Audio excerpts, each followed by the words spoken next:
I was lying on the couch, my laptop open but no longer useful, eyes locked on the text that had just appeared on my phone screen. Vic, just a heads up, so you're not surprised. The guest list for this weekend's party is final. There isn't enough space, so we had to cut a few people. Hope you understand.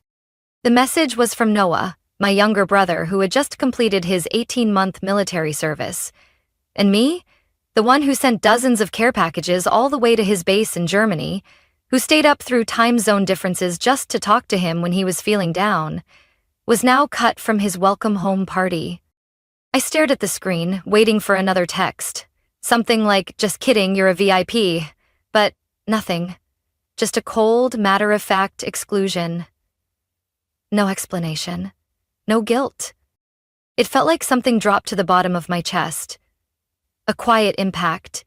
Not loud enough to scream, but heavy enough to make my chest feel like it was weighed down with stone. I had been there for him through all those months when our parents were too busy or too clueless to know how to talk to a son stationed in a strange land, filled with sleepless nights and grueling drills. I was the one who helped Mia, his fiancée, plan a surprise video call on his second birthday away from home. I designed the digital invitation for their engagement party, tweaking every detail because Mia wanted it to look professional. And now, I'd been crossed off like an extra guest. An outsider. Unable to swallow the sting of being shut out, I called Dad. He'd been excitedly talking about this party for weeks, the menu, the live music, even renting a huge projector for a highlight reel. The phone rang twice before he picked up. His voice was hoarse, familiar. Hello, Vic. What's going on, sweetheart? I didn't beat around the bush. Noah just texted me. I'm not on the guest list. You knew about this, didn't you? There was a pause on the other end, then a sigh, the kind I knew all too well, the kind he used when he didn't want to deal with something. Vic, don't overreact. It's just a family get-together. Space is tight, you know that. I bit my lip. My voice stayed calm, but every word felt like it was slicing into me. Not enough space? I just saw Noah's Instagram post with over 80 names on the list. Distant relatives, elementary school friends, co-workers he's known for a few months. And me? I'm his sister. Dad cleared his throat, sounding awkward. Those people RSVP'd early. It's hard to take anyone off now. Don't take it personally, sweetheart. I gripped the phone, my knuckles white. Don't take it personally? I was there when he was a nervous wreck in his first uniform. I stayed up all night talking him through rough training days. And now you're telling me not to overreact? Another sigh, like I was the one making a scene. Don't make this into a thing. It's just a party. One night. I didn't respond. I could only hear my heart pounding like it was warning me something was about to crack. I hung up, my hand trembling. My eyes stayed on the phone screen where Noah's "not enough space" message still sat unblinking. My fingers began scrolling through old photos and messages. His grateful texts when I sent homemade cookies. The heart emojis when I had his favorite takeout delivered. Those old messages saying, "Without you, I probably would have given up already," now felt like a distant dream. I set the phone down and stood up, my heart echoing with silent noise. I wasn't angry at Noah for crossing me off. I was angry because he didn't care. Because he didn't see anything wrong with it. And most of all, I was angry at myself for always being there, too ready, too trusting, too quick to forgive. I looked out the window. The sky was a dull gray, heavy like my chest. But I knew one thing for sure. I wasn't going to sit around waiting for permission to exist anymore. I sat frozen on the couch, my hand wrapped around a coffee cup gone cold. Dad's words still echoed in my mind like a stuck recording. It's just a gathering. Just a gathering? The way he said it sounded so light, like I was overreacting, like my disappointment wasn't worth acknowledging. But how could I not be hurt when my own family so easily deemed me unworthy of being there? I got up and walked into my small home office, where stacks of design drafts still covered the desk. I opened the drawer and pulled out a small USB stick.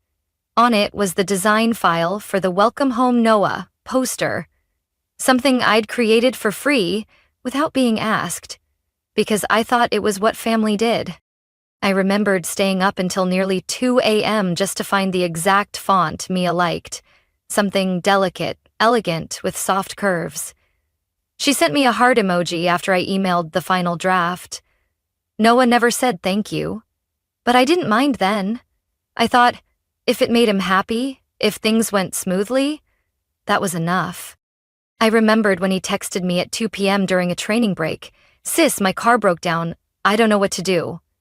I didn't ask questions. I just transferred $500 with a note. "Fix your car? Don't stress." The first time he left for basic training, Mom didn't know how to pack his bags, and Dad was tied up at the repair shop. I was the one who ran all over town to find the right military-grade backpack, printed his packing checklist, and woke up at 4 a.m. to drive him to the military station over an hour away. And now, I wasn't even invited to the day he came back. I turned on my computer and opened a photo folder labeled Noah's Journey. Everything from his awkward first uniform photo to screenshots of our video calls, his eyes shining even in some makeshift room somewhere in Europe. A while later, my phone buzzed. A message from Mia. "Vic, I know Noah texted you. Honestly, I was surprised you weren't invited too, but please don't take it personally. Noah just didn't want the party to get too crowded." I read her words as my heart turned colder by the second. Not because of what she said, but because of how they talked about me, like I was some burden to the atmosphere. I didn't reply. I didn't need to. I shut my laptop and walked to the window. Night had fully fallen. The streetlights glowed as I watched silhouettes move along the quiet street in West Portland, the neighborhood I'd lived in for nearly 6 years. Over 1,000 miles from my parents' house, but I was always the one who came back when they needed something. When Dad had to replace the entire plumbing system, I paid the bill. When Mom needed someone to take her to her medical appointments, I booked the flights, rented the car, and arranged the schedule. I was always willing. But now, I started asking myself, how many times have I given without ever receiving? How many times have I sacrificed just because I thought I was supposed to? Because I was the good older sister? I didn't know how long I stood by the window before the phone buzzed again. This time, it was a message from Dad. "Vic, please, don't overthink this. It's not worth getting upset about. Please understand, Noah. He just wants a peaceful evening, no tension." I let out a laugh, the first of the day, but it had no joy in it. No tension? So I'm the tension? I'm the one who ruins my own brother's peace just by being there? I walked over to the closet and pulled out my suitcase. The old pair of snow boots I bought last year but never got to use sat quietly in the corner. I opened my laptop and typed into the search bar, "Solo ski trip, Colorado." Images of cozy cabins, tucked into pine forests, snow-covered landscapes, and crackling fireplaces filled the screen. In that moment, I knew I wasn't going to wait for anyone to invite me. I would write my own plans. If they thought I wasn't important enough to be at that party, then I didn't need to sit here and endure being treated like an afterthought. I was no longer the older sister always behind the scenes, sacrificing in silence. Not this time. Not ever again. The next morning, I left my apartment earlier than usual. The sting of being left out still lingered, but instead of sitting at home stewing in anger, I grabbed my bag and headed out, stopping by the corner cafe I usually visited on weekends, Hazel's Brew. The morning air in Portland still carried the crisp chill of early spring. The cafe was warm, filled with the scent of cinnamon waffles and soft jazz music that helped ease my heart a little. I ordered my usual, an unsweetened almond milk latte and an apple tart, then picked a spot near the window, where the sunlight landed just right on the glossy wooden table. I was about to check the news on my phone when the voices of 2 people behind me grew louder than usual. I wasn't trying to eavesdrop, really I wasn't, but when I heard my name, my heart froze. What's her last name again, Victoria? Didn't see her name on the guest list for Noah's welcome back party. That was Lila's voice. My cousin, who always had a way of speaking that sounded half accidental, half deliberate, so others would hear, Maybe she did something to upset Noah. I mean, who crosses their own sister off a guest list? I heard she used to be kind of controlling. I held my breath. The second voice was Jenna, another cousin who once messaged me to design a birthday invitation for her son, then forgot to say thank you. Maybe she stopped helping with money? I heard she used to wire him some cash when he was in a bind, but now? Radio silence. Yeah, can't really blame Noah. Who wants someone bringing drama to a party? It felt like someone had slapped me across the face. My ears burned, my throat tightened. I forced myself not to turn around, biting my lip hard and staring at my latte. Every word they said slicing through what little belief I had left in my family. I don't know how long they kept talking. I just know that when I stood up, my coffee was still full, but I felt completely empty. I walked out like a ghost, my hand gripping the strap of my bag so tightly it hurt. What they said wasn't just gossip. It was confirmation. In their eyes, I was the extra. I walked without direction, not realizing where I was going, until I found myself in front of the small bookstore at the end of the street. The one Noah and I used to visit the summer before his senior year, back when he was still that shy little brother who clung to me in crowds. I remembered that afternoon, how he picked a book about military history and looked at me with sparkling eyes. If I joined the army someday, would you support me? I hugged him and said, I'll always be behind you. And in all the years that followed, I kept that promise. What I didn't expect was that by the time Noah came back, my place had been replaced by careless whispers and suspicious looks from our own relatives. I pulled out my phone and reopened the texts from Dad, Mia, and Noah. All read, none replied. And I realized none of them thought leaving me off the guest list was wrong. They just thought I was being sensitive, making a fuss, being difficult. I didn't need an apology. I needed respect. And that, clearly, was something they had never truly given me. I returned home with a decision both clear and firm. I would not let myself be labeled as the difficult one ever again. If they thought I didn't deserve to be part of their celebration, then I didn't need to be the one fixing problems I was no longer a part of. I opened my laptop and returned to the travel booking page I'd searched the night before. My cursor hovered over destinations like Aspen, Jackson Hole, before stopping at a place I never thought I'd go. White Pine Lodge, Wyoming. A wooden cabin nestled among pine trees, beside a frozen lake with endless snow-covered slopes. No noise, no judgment, no demands.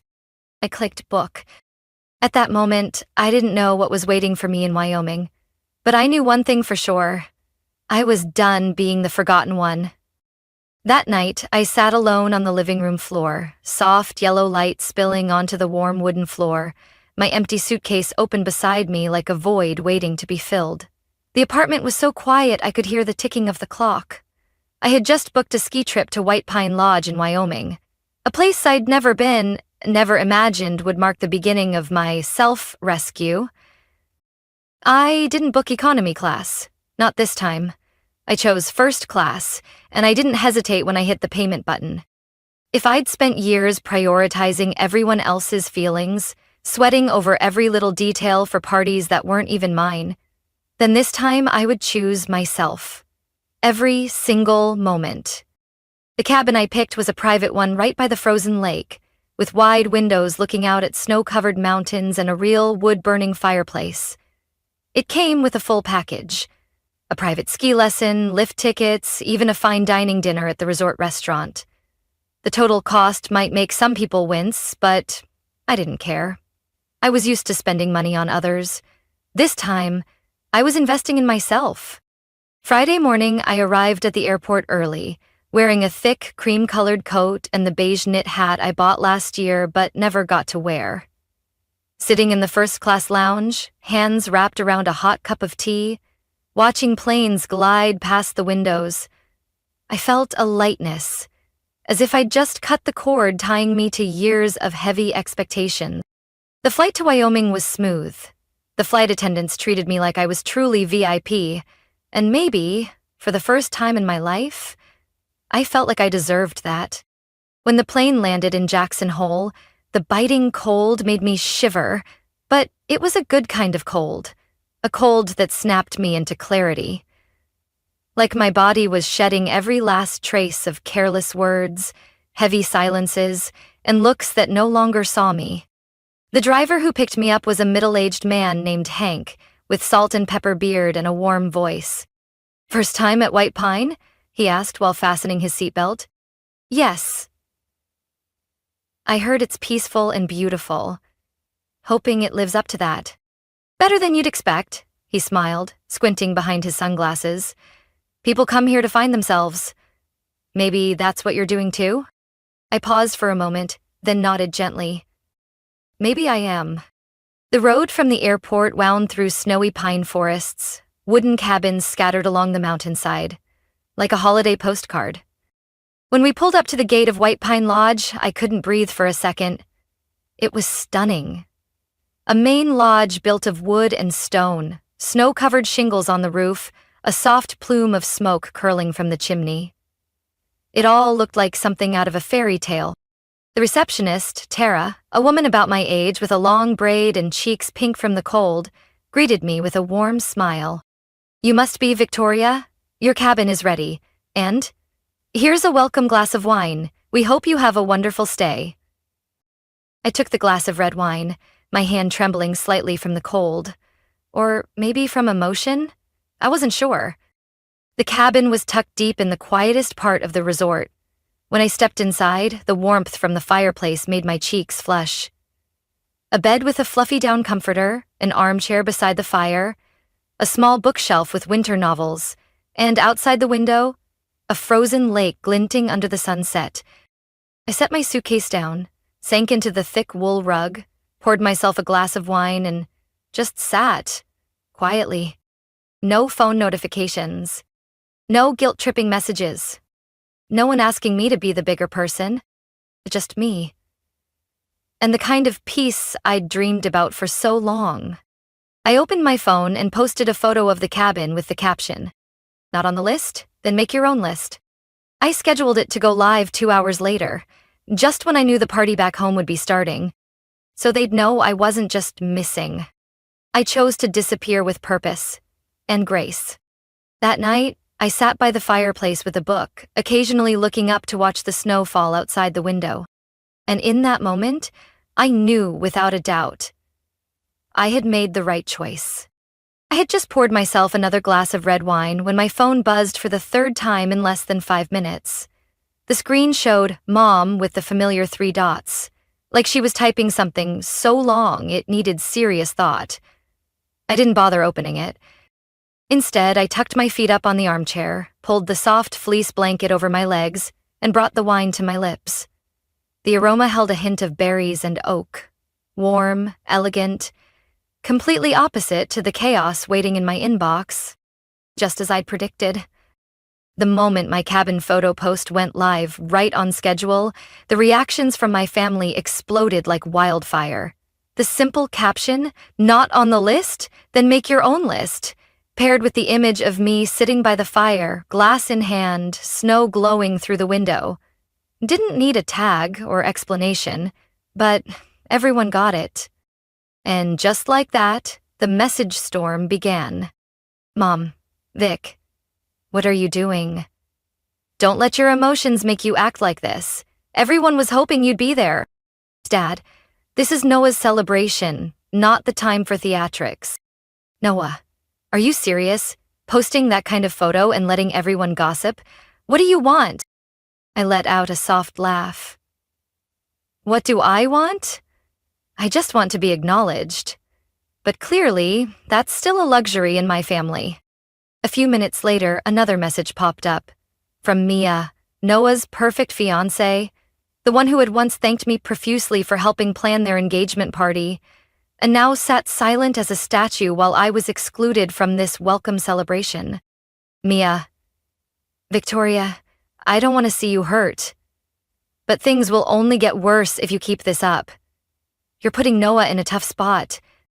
I set my wine down on the wooden table, leaned back in my chair, and watched the flames dance in the fireplace. "Putting Noah in a tough spot? What about me? Have I ever been considered in any of this? But it didn't stop there. The next morning, when I posted a photo of golden waffles drizzled with syrup beside a steaming cup of coffee with the caption, "Cold air, hot coffee, and no one controls my mood anymore," the first phone call came in. Not from Mom, not from Noah, but from Aunt Lydia, my mom's sister, the one who always stayed helpfully neutral. I didn't answer, but a voicemail followed immediately. "Victoria, I know you're upset, but you don't have to go so public with this. People will think you're turning against your family. Honestly, sweetie, come back, explain calmly, and let's all celebrate together. Don't escalate things over hurt feelings." I went still. No one asked why I was left off the guest list. No one wondered if I was okay. They were too busy worrying about the family's image. Too busy smoothing things over. Too busy keeping things nice. And me? Just a name crossed out, then blamed for not behaving appropriately. The more I thought about it, the colder I felt. Not because of the snow, but because of the blinding truth. I wasn't overreacting. They just weren't used to me standing up for myself. I set my phone down, opened the camera, and snapped a photo from the cabin window, the frozen lake reflecting the sunlight like crystal. I didn't write a caption, just posted it with a thumbs up and smile emoji. Almost instantly, a college friend commented, "Living your best life, Vic. I wish I had the guts to cut ties with people who don't deserve space in my life."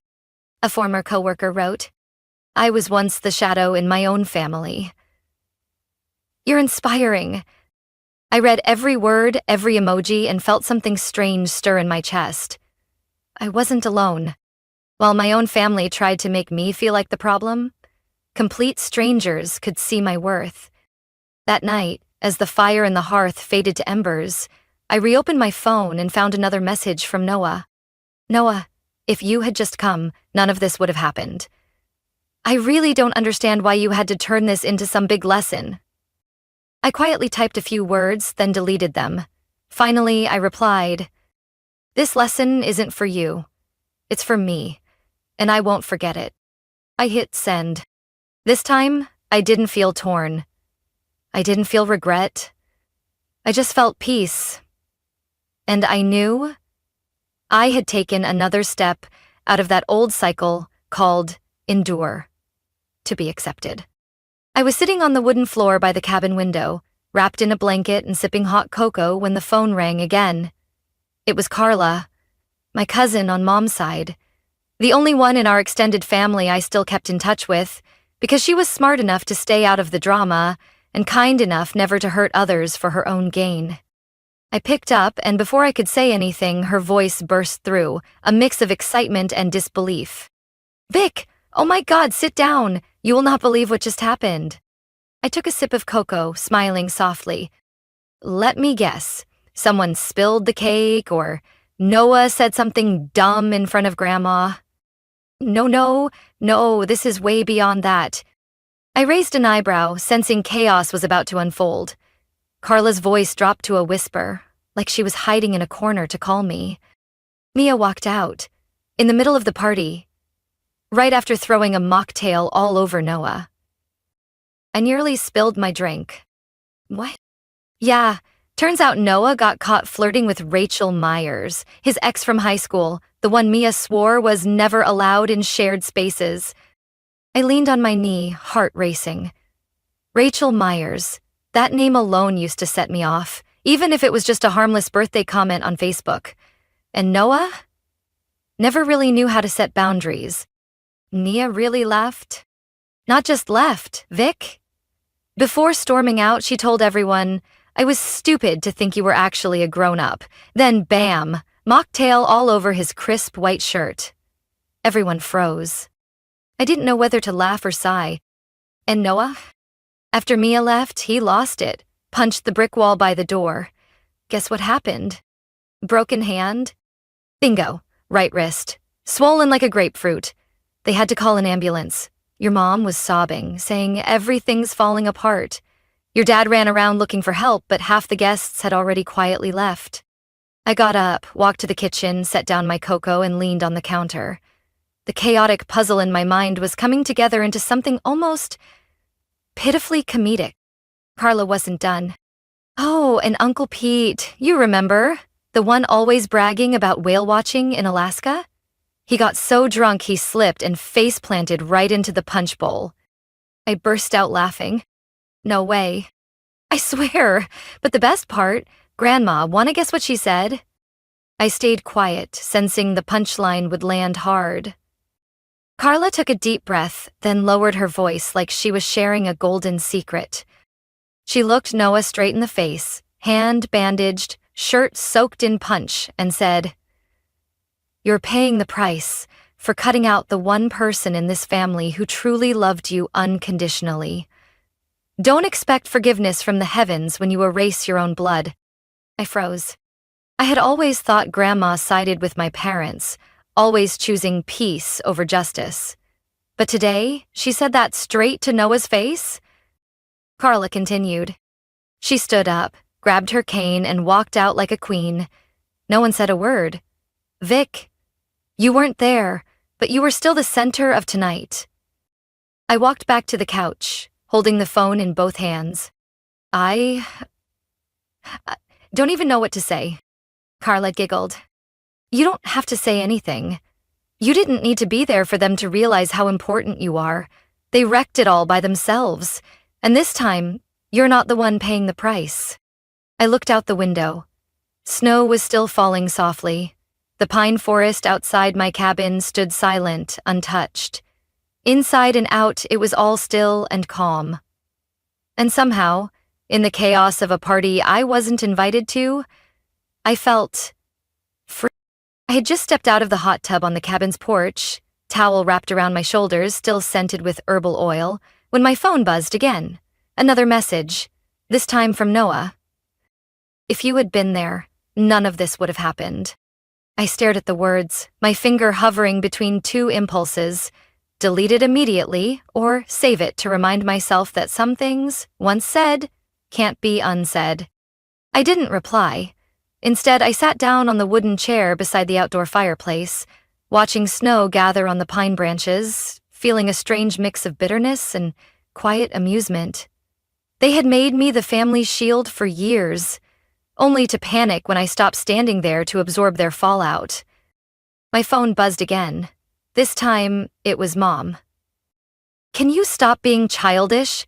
Noah is a wreck and your father and I are dealing with everything. Why is it that when the family needs you, you choose to disappear? I took a deep breath, trying not to let the anger boil over. I'd heard those lines my whole life. When we need you, you're not there.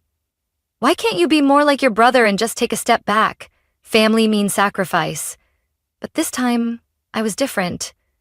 I no longer wanted to carry the weight of roles they'd assigned to me without my consent. Then came a missed call from Dad. When I didn't pick up, he left a voicemail.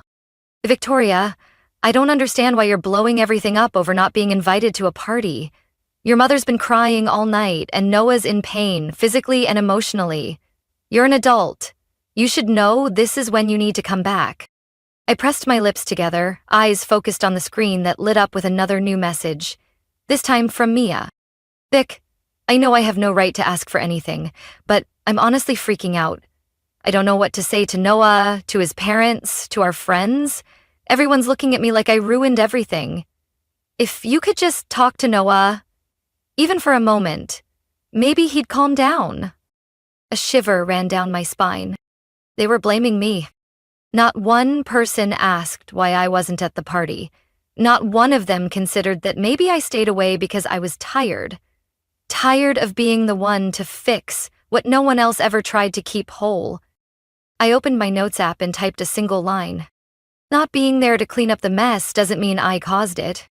Then I got up, walked into the cabin, poured myself a cup of peppermint tea, and opened the window.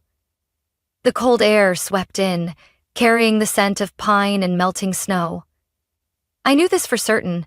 If I went back, I'd end up cleaning up the pieces again. The one they never saw as important. Until everything fell apart. And the most ridiculous part was, I didn't do anything.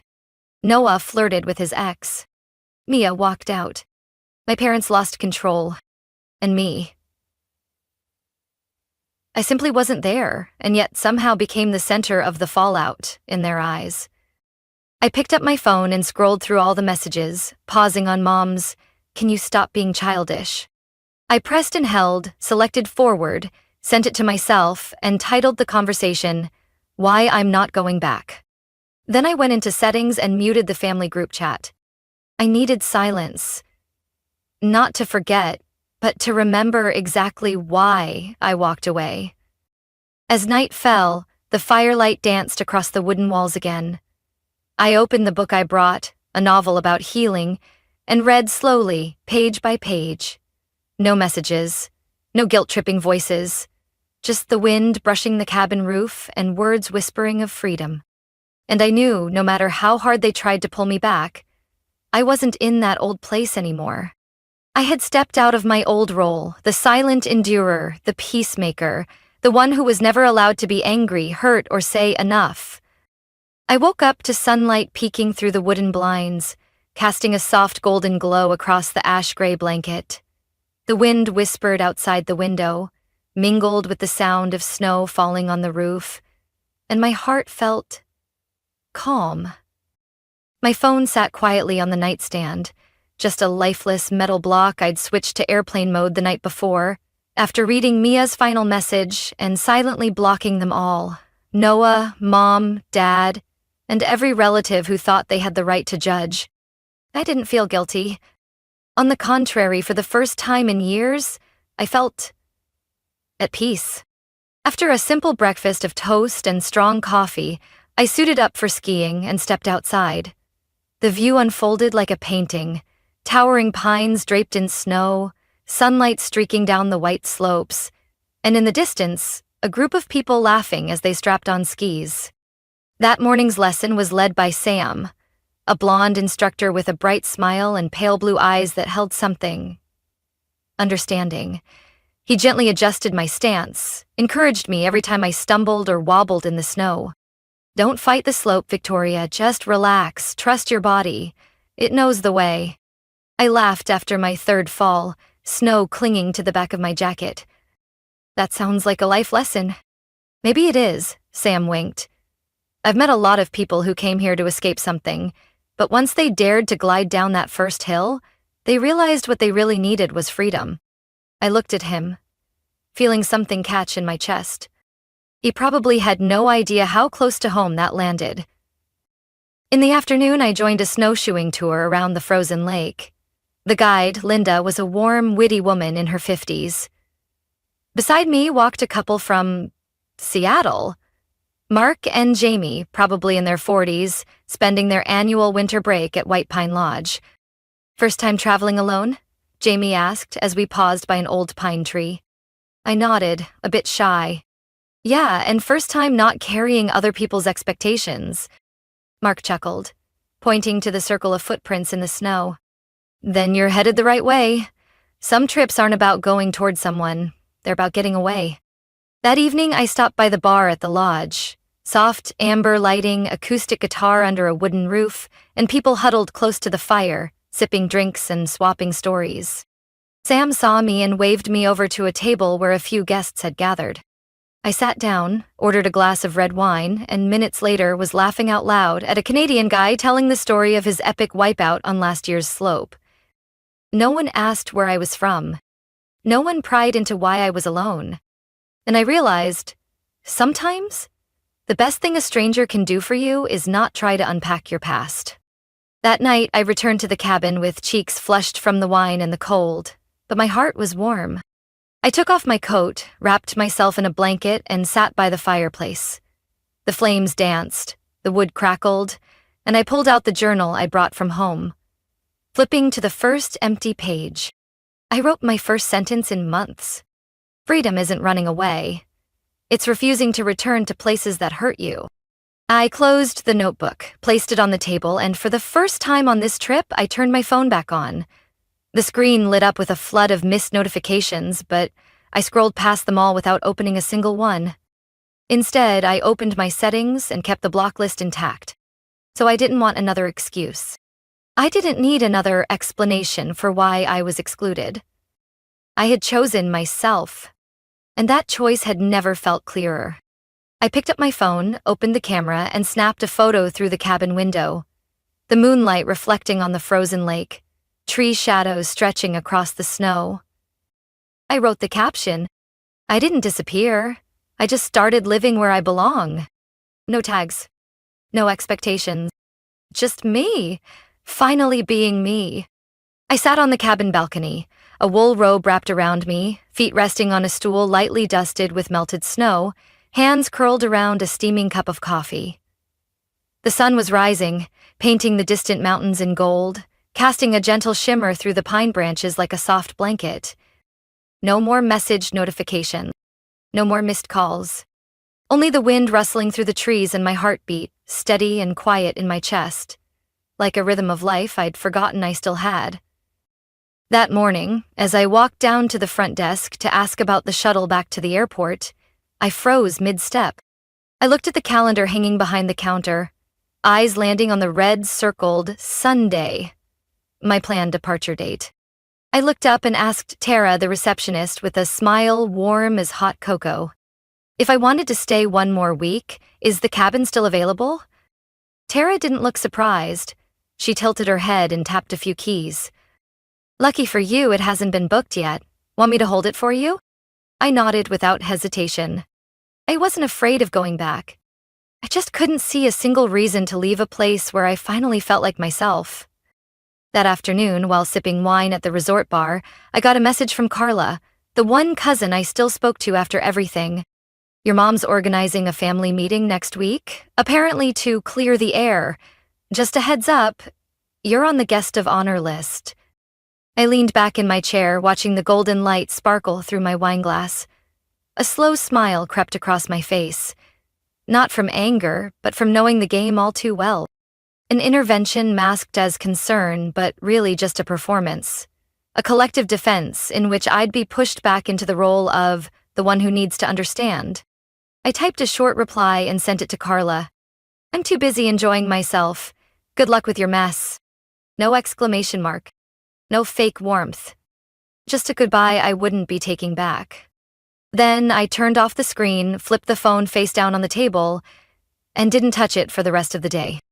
The next few days passed like a frozen stream in the woods, quiet and refreshing. I spent mornings skiing with Sam, afternoons walking the lake trails with familiar guests, and evenings back at the wooden table in the bar, listening to Mark's stories about getting lost on mountain hikes in Colorado. No one mentioned family. No one asked what I was running from. We were just people, living in the now with no need to explain the past. One weekend morning, sitting in the cabin reading, I realized days had gone by without me feeling like I had to be anywhere. I no longer felt guilty for not fixing everything. No longer felt heavy for not being on someone's list. I had once tried to fill every role. The dutiful daughter, the selfless sister, the woman who never let anyone down. But I'd learned this. Living for how others see you will always make you a blurry version of yourself. Now, I was just Victoria, the woman sipping coffee on a mountain, feeling the wind in her hair and the sunlight hitting a heart that had finally stopped breaking. I set the book aside, lifted my coffee, and stepped onto the balcony. The mountains stood still, solid, as if they too had known silent sorrow. I took a deep breath, listening to the sound inside my own chest. Calm, grounded. I didn't know what would come after this trip, but I knew one thing for sure. I had found myself in the last place anyone thought I would. And this time, I wouldn't let anyone erase my name from my own story. Again. From that trip, I learned one thing. Sometimes the bravest thing you can do isn't to stay and fight, it's to walk away and finally free yourself. I used to think I had to be there, to keep my family from falling apart. Turns out, my leaving is what made them look in the mirror. In that cold, quiet place, I found the voice that had been buried for too long. And now, I don't beg to be acknowledged. I define my worth in the power of my absence. What do you think about Victoria's decision? Should she go back or keep following her own path? Share your thoughts in the comments, and don't forget to subscribe for more powerful family stories.